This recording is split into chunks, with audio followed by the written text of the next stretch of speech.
সারা দেশে চলছে জাতীয় ভিটামিন এ প্লাস ক্যাম্পেইন। আজ 2 কোটিরও বেশি শিশুকে খাওয়ানো হবে ভিটামিন এ ক্যাপসুল।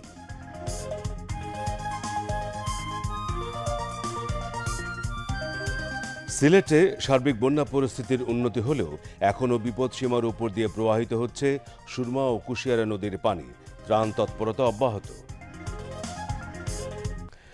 আসসালামু আলাইকুম।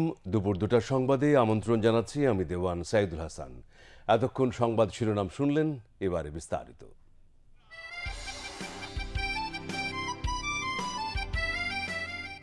আপনারা যদি মনে করে থাকেন স্বাধীনতা নিয়ে এসেছেন, আপনাদের কাজ খতম হয়ে গেছে, সেটা ভুল করা হবে। স্বাধীনতা পাওয়া যেমন কষ্টকর, স্বাধীনতা রক্ষা করাই তেমন কষ্টকর। সারা দেশে চলছে জাতীয় ভিটামিন এ প্লাস ক্যাম্পেইন। আজ রাজধানীতে এই ক্যাম্পেইনের উদ্বোধন করেন স্বাস্থ্যমন্ত্রী ডাক্তার সামন্ত লাল সেন। 6 মাস থেকে 59 মাস বয়সী 2 কোটিরও বেশি শিশুকে ভিটামিন এ ক্যাপসুল খাওয়ানো হচ্ছে। শরীফুল ইসলামের রিপোর্ট। শিশুদের রোগ প্রতিরোধ ক্ষমতা বৃদ্ধি ও মৃত্যু ঝুঁকি কমাতে সারা দেশে পালিত হচ্ছে জাতীয় ভিটামিন এ প্লাস ক্যাম্পেইন। 6 থেকে 11 মাস বয়সী শিশুদের একটি নীল রঙের ক্যাপসুল এবং 12 থেকে 59 মাস বয়সী শিশুদের একটি লাল রঙের ক্যাপসুল খাওয়ানো হচ্ছে। সকালে রাজধানীতে এই ক্যাম্পেইনের উদ্বোধন করেন স্বাস্থ্যমন্ত্রী ডাক্তার সামন্ত লাল সেন। এ সময় স্বাস্থ্যমন্ত্রী সকল শিশুকে ভিটামিন এ ক্যাপসুল খাওয়াতে নিকটস্থ স্বাস্থ্যকেন্দ্রে নিয়ে আসতে অভিভাবকদের প্রতি আহ্বান জানান। ভিটামিন এ আজকে খাওয়াতে যাচ্ছি, যেটা খুবই ইম্পর্টেন্ট বাচ্চাদের জন্য। আমি দেশবাসীকে অনুরোধ করব, প্রত্যেকেই বাবা মা যারা আছেন তাদের বাচ্চাদেরকে নিকটবর্তী থানা, হেলথ কমপ্লেক্স, উপজেলা কিংবা কমিউনিটি ক্লিনিকে আপনারা নিয়ে যান, স্বাস্থ্যসম্মতভাবে ভিটামিন খাওয়ান, তাহলে এই অভিশাপ থেকে আমাদের বাচ্চারা মুক্ত পাবে। সুষ্ঠু ও সুন্দরভাবে শিশুদের এই ক্যাপসুল খাওয়াতে পেরে খুশি অভিভাবকরা। যেসব ভিটামিন এমনি থেকে পাওয়া যায় না, তো সেটা এখানে আছে, এই ভিটামিন এই ক্যাপসুলের ভিতরে আছে। শাক সবজি, মিষ্টি কুমড়া, অনেক রকমের ফলমূল, এগুলো ভিটামিন এই ভিটামিন এই ক্যাপসুলে চাহিদা পূরণ করবে। রোগ জানি না হয় তার জন্য, বাচ্চাদের সুস্থ রাখার জন্য এটা খাওয়ায়। বিভিন্ন ধরনের রোগ হয়, সেগুলো খাওয়ালে বাচ্চাদের ভালো হয়, এক্ষেত্রে আমরা খাওয়াই। সকাল 8টা থেকে শুরু হয়ে ভিটামিন এ প্লাস ক্যাম্পেইন চলবে বিকাল 4টা পর্যন্ত। শরীফুল ইসলাম, বাংলাদেশ টেলিভিশন, ঢাকা। এদিকে দেশের সকল জেলায় একযোগে চলছে ভিটামিন এ প্লাস ক্যাম্পেইন। দেশব্যাপী সকল জেলা, উপজেলা হাসপাতাল, কমিউনিটি ক্লিনিক, ইউনিয়ন স্বাস্থ্যকেন্দ্র, ইপিআই কেন্দ্র সহ ভ্রাম্যমাণ কেন্দ্রে 6 মাস থেকে 59 মাস বয়সী শিশুদের এই ক্যাপসুল খাওয়ানো হচ্ছে। জেলা প্রতিনিধিদের পাঠানো তথ্য ছবিতে এস এম মনিরের ডেস্ক রিপোর্ট। রাজশাহীতে জাতীয় ভিটামিন এ প্লাস ক্যাম্পেইন সুষ্ঠু ও সুন্দরভাবে পালিত হচ্ছে। সকালে রাজশাহী সিভিল সার্জন ও রাজশাহী সিটি কর্পোরেশনের আয়োজনে পৃথকভাবে এই কর্মসূচির উদ্বোধন করা হয়েছে। পাড়া মহল্লার স্থাপিত কেন্দ্রে কেন্দ্রে বিপুল উৎসাহ উদ্দীপনায় শিশুদের ভিটামিন এ ক্যাপসুল খাওয়ানো হচ্ছে। সারা দেশের মতো ময়মনসিংহেও জাতীয় ভিটামিন এ প্লাস ক্যাম্পেইন শুরু হয়েছে। সিটি কর্পোরেশনের 33টি ওয়ার্ডে 238টি টিকা কেন্দ্রে ভিটামিন এ প্লাস ক্যাপসুল খাওয়ানো হচ্ছে। মৌলভীবাজার জেলায় 2,12,648 শিশুকে ভিটামিন এ প্লাস খাওয়ানোর লক্ষ্যে চলছে ক্যাম্পেইন। 6 থেকে 11 মাসের 27,954 জন শিশু এবং 12 থেকে 59 মাসের 2,51,817 জন শিশুকে খাওয়ানো হচ্ছে এ প্লাস ক্যাপসুল। সারা দেশের মতো গোপালগঞ্জে ভিটামিন এ প্লাস ক্যাম্পেইনিং অনুষ্ঠিত হচ্ছে। সকালে গোপালগঞ্জ শহরের জেলা প্রশাসন স্কুলে এই কর্মসূচির উদ্বোধন করেন civil surgeon doctor Mohammad Zillur Rahman.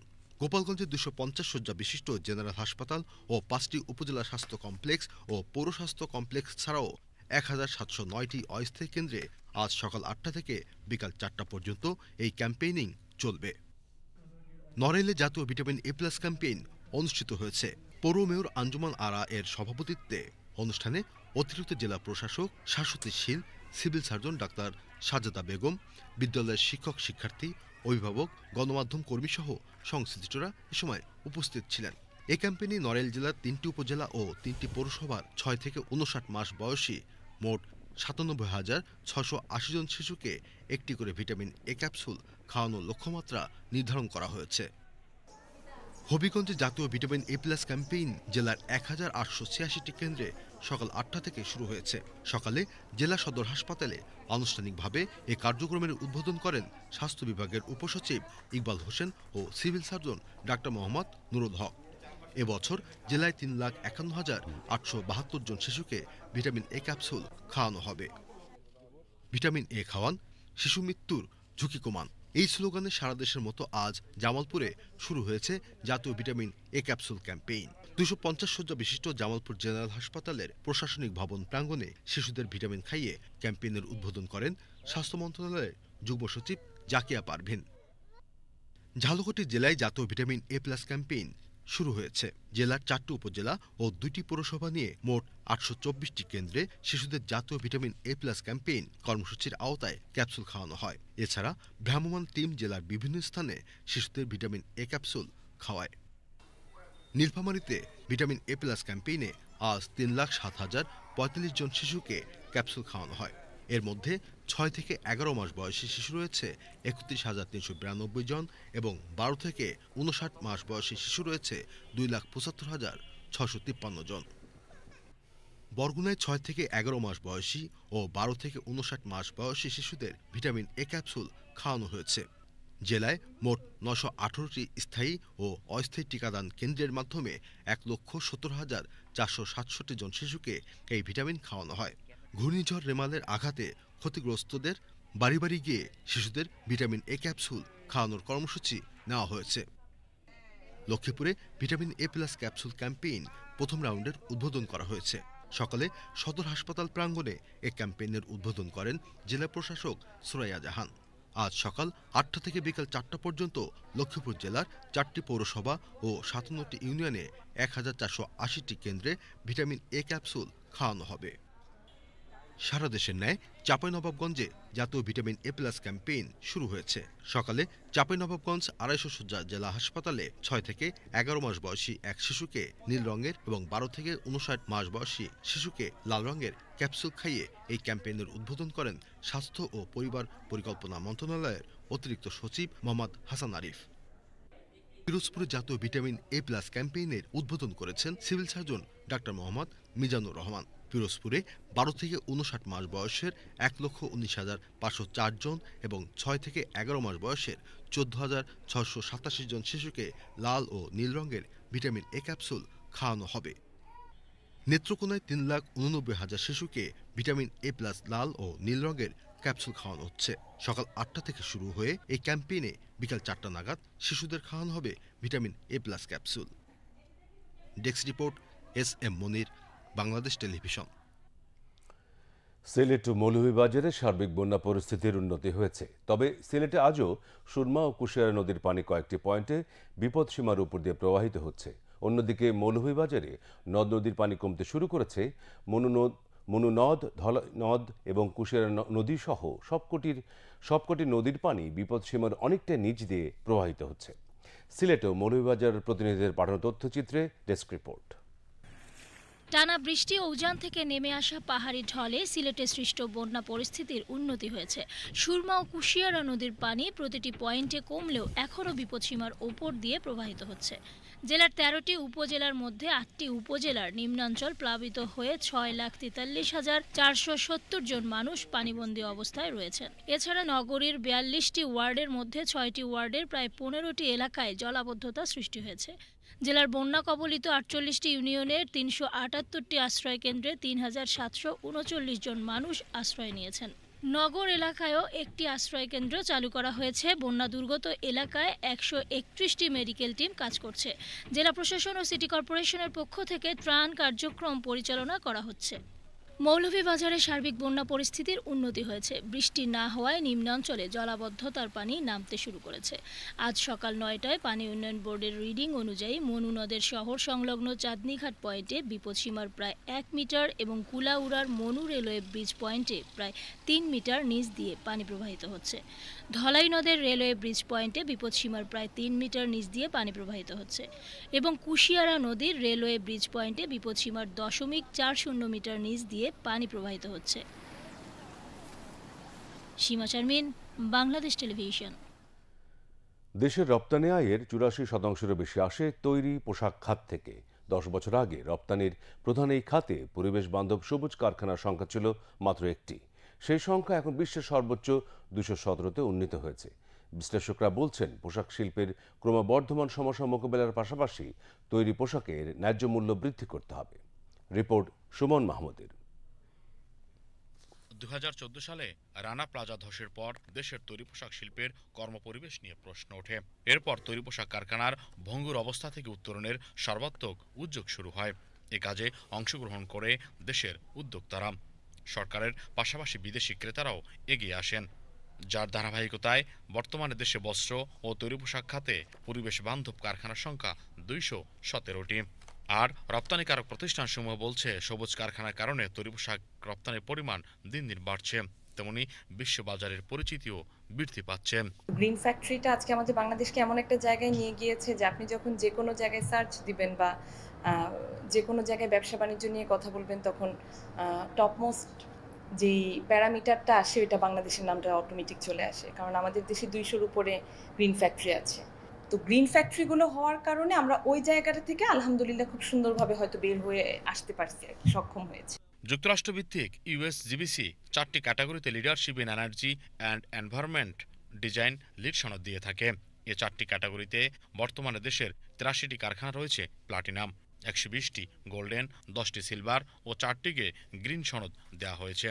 বিশেষজ্ঞরা বলছেন, এই সবুজ কারখানার কারণে দেশের রপ্তানি আকারও বাড়ছে। গ্রিন ফ্যাক্টরি হলো আমাদেরকে একটা নিশ্চয়তা দিয়েছি আমরা কাস্টমারদেরকে, যে এই গ্রিন ফ্যাক্টরি হওয়ায় তারা কিন্তু একটা নিশ্চয়তা পেয়েছে যে ওয়ার্কার তার যে কমপ্লায়েন্সের মধ্যে আমরা আসি বা তাদের যে জীবনের যে একটা বলবো যে নিরাপত্তা, সেই নিরাপত্তাটা আমরা দিতে পারছি। বাংলাদেশের যে অবস্থান, সে পিছন থেকে সামনে আনার জন্যই কিন্তু আমাদের গ্রিন ফ্যাক্টরি করা এবং তাদের যে আমাদের উপরে যে কনফিডেন্ট লেভেল রাখা, সেই কনফিডেন্ট লেভেলটা কিন্তু একটা পর্যায়ে চলে আসছে।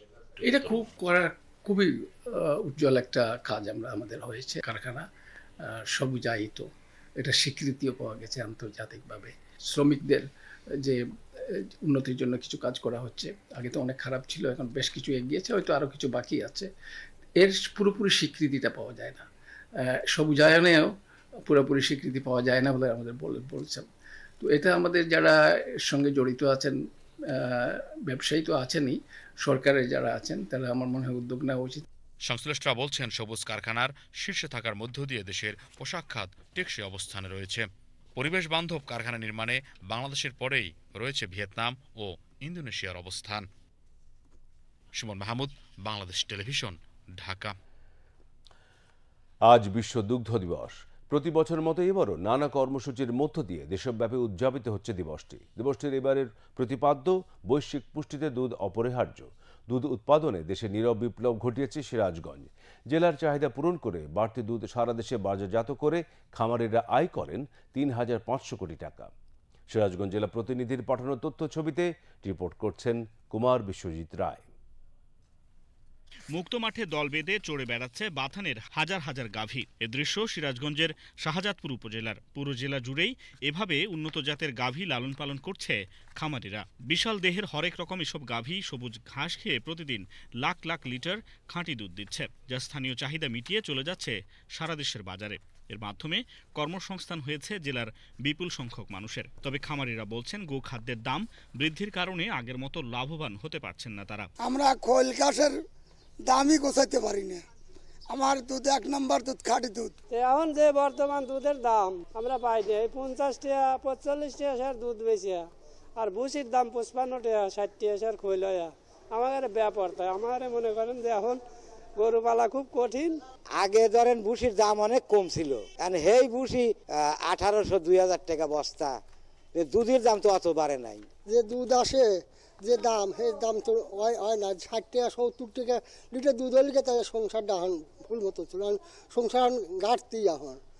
এখান থেকে গ্রামভিত্তিক সমবায় সমিতির মাধ্যমে দুগ্ধ সংগ্রহ করে বিভিন্ন কোম্পানি সারা দেশে বাজারজাত করছে। এখানেও কর্মসংস্থান হয়েছে অনেক মানুষের। অধিকাংশ গবাদি প্রাণী এরকম যে মুক্ত বাথানে চারণভূমিতে লালন পালন করা হয়, এমনকি তারা এই সবুজ ঘাস খেয়েই এই দুধগুলি দিয়ে থাকে। আর এখানে খামারিরা দানাদার খাদ্যের উপর খুব একটা বেশি নির্ভরশীল না। প্রাণী সম্পদ বিভাগের উদ্যোগে কৃত্রিম প্রজননের মাধ্যমে গবাদি পশুর জাত পরিবর্তন হচ্ছে, ফলে জেলা জুড়ে উন্নত জাতের বড় আকারের গাভী এখন প্রচুর দুধ দিচ্ছে। বিভিন্ন প্রকল্পের মাধ্যমে আমরা তাদেরকে প্রশিক্ষণ দিচ্ছি, আমরা তাদেরকে সহায়তা করতেছি এবং তাদের নিয়মিত আমরা টিকা প্রদান কার্যক্রম করতেছি এবং কৃত্রিম প্রজননের মাধ্যমে আমরা উন্নত জাতের বীজ দিচ্ছি, যার কারণে এখানে তাদের উৎপাদনও অনেক বেড়ে গেছে এবং খামারিরা লাভবান হচ্ছে। সিরাজগঞ্জ জেলায় প্রায় 33,000 গাভীর খামার রয়েছে। এখানে গাভী রয়েছে প্রায় 6,75,000। এখান থেকে বছরে উৎপাদিত হয় 7,16,000 মেট্রিক টন দুগ্ধ। 45টি কোম্পানি এই দুগ্ধ সংগ্রহ করে সারা দেশে বাজারজাত করছে। এতে বছরে আয় হচ্ছে 3,500 কোটি টাকা, যা জেলার অর্থনীতিকে করেছে সমৃদ্ধ। কুমার বিশ্বজিৎ রায়, ডেস্ক রিপোর্ট, বাংলাদেশ টেলিভিশন। পরিবেশ, বন ও জলবায়ু পরিবর্তন মন্ত্রী সাবির হোসেন চৌধুরী বলেছেন, জলবায়ু পরিবর্তন মোকাবেলা ও টেকসই উন্নয়নকে উৎসাহিত করতে নবায়নযোগ্য জ্বালানি গ্রহণ অপরিহার্য। তাই সরকার নবায়নযোগ্য জ্বালানি উৎপাদন ও ব্যবহার বৃদ্ধির জন্য কাজ করছে। তিনি আজ রাজধানীতে চেঞ্জ ইনিশিয়েটিভের আয়োজনে দ্বিতীয় ঢাকা নবায়নযোগ্য জ্বালানি অর্থায়ন শীর্ষক আলোচনা সভায় কথা বলেন। মন্ত্রী বলেন, সরকার 2041 সালের মধ্যে বিদ্যুতের চাহিদার 40% নবায়নযোগ্য উৎস থেকে উৎপাদনের লক্ষ্যমাত্রা নির্ধারণ করেছে।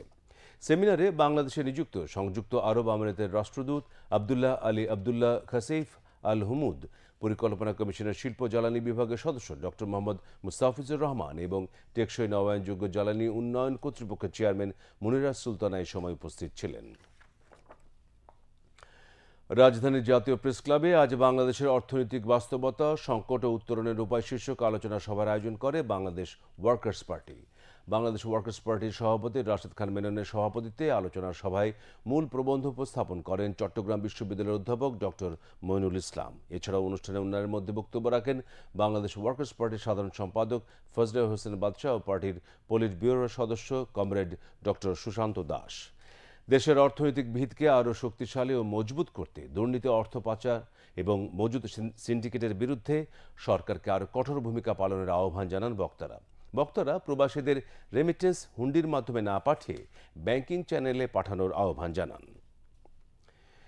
ফিলিস্তিনে ইসরায়েলি গণহত্যা বন্ধের দাবিতে আজ রাজধানীর জাতীয় প্রেস ক্লাবে মানববন্ধন করেছে বাংলাদেশ শান্তি পরিষদ ও জাতীয় সমাজতান্ত্রিক দল জাসদ। বাংলাদেশ শান্তি পরিষদের সভাপতি ও আওয়ামী লীগের উপদেষ্টামণ্ডলীর সদস্য মোজাফফর হোসেন পল্টুর সভাপতিত্বে মানববন্ধনে জাসদের সাধারণ সম্পাদক শিরিন আক্তার, গণতন্ত্রী পার্টির সভাপতি ডাক্তার শাহাদত হোসেন ও আওয়ামী লীগ নেতা শাহে আলম মুরাদ বক্তব্য রাখেন। বক্তারা অবিলম্বে গাজায় ইসরায়েলি গণহত্যা বন্ধের পাশাপাশি আন্তর্জাতিক আদালতের রায় কার্যকর করার দাবি জানান। আসন্ন কুরবানির ঈদকে সামনে রেখে কুষ্টিয়ায় বিভিন্ন খামারে কুরবানির জন্য প্রস্তুত করা হয়েছে প্রায় 2 লাখ পশু। এছাড়া নারায়ণগঞ্জের 10,000 খামারে প্রাকৃতিক উপায়ে মোটাতাজাকরণ করা হয়েছে 71,000-এরও বেশি পশু। কুষ্টিয়া ও নারায়ণগঞ্জ জেলা প্রতিনিধিদের পাঠানো তথ্য, ভিডিও চিত্রে বিস্তারিত ডেস্ক রিপোর্টে। সম্পূর্ণ প্রাকৃতিক উপায়ে কুষ্টিয়ায় গরু ছাগল লালন পালন করা হয় বলে রাজধানী সহ দেশের বিভিন্ন জেলায় কুষ্টিয়ার গবাদি পশুর চাহিদা ব্যাপক। কোরবানির সময় এলে সেই চাহিদা বেড়ে দাঁড়ায় কয়েক গুণ। কুষ্টিয়া জেলায় প্রতি বছরের ন্যায় এবছরও প্রায় 2 লক্ষাধিক কোরবানির পশু প্রস্তুত করেছে খামারিরা। তবে গোখাদ্যের দাম বেশি হওয়ায় কোরবানির হাটে গবাদি পশুর প্রত্যাশিত দাম না পেলে ক্ষতির আশঙ্কা করছেন তারা। কোরবানির গরু হাট থেকে কিনতে গেলে সবার মাথায় আগে একটাই চিন্তা আসে, এই গরুটা কি খেয়ে বড় হয়েছে। কিন্তু আমাদের এখান থেকে গরু নিতে গেলে এই চিন্তাটা কাউকে করতে হবে না। ঘাসটা আমাদের নিজেদের তৈরি করা, আমাদের ঘাসের মাঠ আছে, ওখান থেকে ফ্রেশ ঘাসটা গরু খায় এবং বাজার থেকে বেছে আমরা খাবার রেডি করে তারপরে সেগুলা গরুকে দিই। গরুগুলা গত বছর বিক্রি করেছিলাম 1 লাখ টাকা, সেই গরুগুলা এই বছরে বিক্রি করা লাগবে 1.5 লাখ টাকা। জেলা প্রাণী সম্পদ কার্যালয়ের সঠিক পরামর্শ ও দিক নির্দেশনায় সম্পূর্ণ প্রাকৃতিক উপায়ে কুষ্টিয়ার গরু ছাগল লালন পালন করা হয় বলে জানান এই কর্মকর্তা। এবছর প্রায় 2 লক্ষাধিক গবাদি পশু কুরবানির জন্য আমরা প্রস্তুত করেছি এবং চাহিদা 1,25,000-এর মতো। এখানে আমাদের কুষ্টিয়ার চাহিদা মিটিয়ে প্রায় 70 থেকে 75,000 গবাদি পশু আমরা দেশের অন্যান্য জায়গাতে সরবরাহ করতে পারবো। এই গবাদি পশুগুলো আমাদের খামারিরা আমাদের সহযোগিতায় সম্পূর্ণ প্রাকৃতিকভাবে প্রাকৃতিক খাবার খাওয়াই তারা লালন পালন করেছেন। এখানে কোনো ধরনের রাসায়নিক কোনো কিছু মিশানো হয় নাই।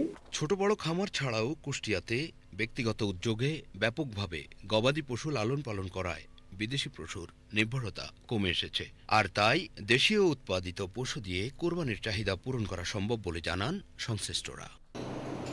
এদিকে কোরবানির ঈদকে সামনে রেখে নারায়ণগঞ্জের 10,000 খামারে প্রাকৃতিকভাবে খড়, ভুসি, ভুট্টা, ঘাস সহ বিভিন্ন দানাদার খাবার দিয়ে মোটা তাজাকরণ করা হয়েছে 71,000-এরও বেশি পশু। শাহিওয়াল, ব্রাহ্মা, হরিয়ানা সহ দেশি বিদেশি বিভিন্ন জাতের গরু ছাড়াও খামারে রয়েছে জাফরাবাদী, মুর্রাহ ও অ্যালবিনো জাতের মহিষ, রয়েছে ছাগল ও ভেড়া। এইখানের পরিবেশ অনেক ভালো, তার জন্য আমাদের এখানে আসা। যেরকম গরু সেরকম পরিবেশ। 35টা মহিষের মধ্যে মাত্র 9টা মহিষ বাকি আছে, বাকি আল্লাহর মতো সবগুলো কোরবানির ক্লায়েন্টদের কাছে বিক্রি হয়ে গিয়েছে। নারায়ণগঞ্জে এবার 1,65,000-এরও বেশি গবাদি পশুর চাহিদার বিপরীতে প্রস্তুত রয়েছে 71,000-এর বেশি পশু। তবে জেলার বাইরে থেকে পশু আসায় কোনো ঘাটতি হবে না বলে জানান প্রাণী সম্পদ কর্মকর্তা। নারায়ণগঞ্জে আমরা যে পরিমাণ গরুর হৃষ্টপুষ্টকরণ বা ছাগল হৃষ্টপুষ্ট করেছি, এগুলি কিন্তু সম্পূর্ণ প্রাকৃতিক এবং স্টেরয়েড, হরমোন, কোনো কেমিক্যাল দিয়ে তৈরি করা হয়নি এবং তাদেরকে সারা বছরই কিন্তু প্রশিক্ষণ দিয়ে আসা হয়েছে এবং সর্বশেষ আমরা 1003 জনকে গত 2 মাসে আমরা প্রশিক্ষণ দিয়েছি এবং সেখানে মৌসুমি কসাই এবং সাধারণ কসাই, তারপরে ইমাম, এই ধরনের প্রশিক্ষণও কিন্তু আমরা দিয়েছি। Alamgir Hossain, desk report, Bangladesh television. দুপুরে সংবাদ শেষ করার আগে শিরোনামগুলো আরেকবার। সারা দেশে চলছে জাতীয় ভিটামিন এ প্লাস ক্যাম্পেইন। আজ 2 কোটিরও বেশি শিশুকে খাওয়ানো হবে ভিটামিন এ ক্যাপসুল।